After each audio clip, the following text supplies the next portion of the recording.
పశ్చిమ గోదావరి జిల్లా నర్సాపురంలో టీడీపీ అధినేత చంద్రబాబు ప్రజాగళం సభలో చేసిన వ్యాఖ్యలపై నర్సాపురం ఎమ్మెల్యే ముదునూరి ప్రసాదరాజు మండిపడ్డారు.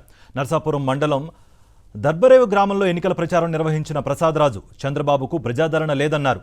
టీడీపీ సభలో జనం లేక వెలవెలబోతున్నాయని విమర్శించారు. అది చేస్తాను ఇది చేస్తాను చెప్పడం తప్ప చంద్రబాబు చేసిందేమీ లేదని అన్నారు. ఎంతసేపు చంద్రబాబు నాయుడు గారు 40 ఏళ్ళలో రాజకీయాల్లో ఉన్నానని చెప్పినా ఎప్పుడు కూడా నేను అది చేస్తాను ఇది చేస్తానని చెబుతాడు.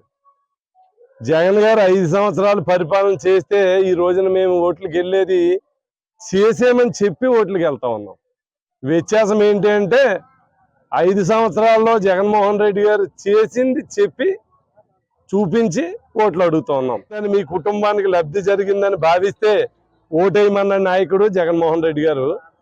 ఈయన 14 సంవత్సరాలు ముఖ్యమంత్రి చేసినా నేను మళ్ళీ చేస్తాను అన్నటువంటి ముఖ్యమంత్రి చంద్రబాబు నాయుడు గారు. అందువల్ల ప్రజలు అర్థం చేసుకోగలరు. ఇదివరక ఒక్క మీటింగ్ ఆయన ఒక్క నాయకుడే మీటింగ్ పెడితే జనం వచ్చేవారు కాదు. ఇప్పుడు 3 పార్టీలను కలుపుకున్నాడు. 3 పార్టీలు కలుపుకుంటే ఎంతమంది జనం వచ్చారో ప్రజలకు అర్థమవుతా ఉంది. ప్రజల సహకారంతో మేము గెలుస్తాం. ప్రజలతోటే మా పొత్తు.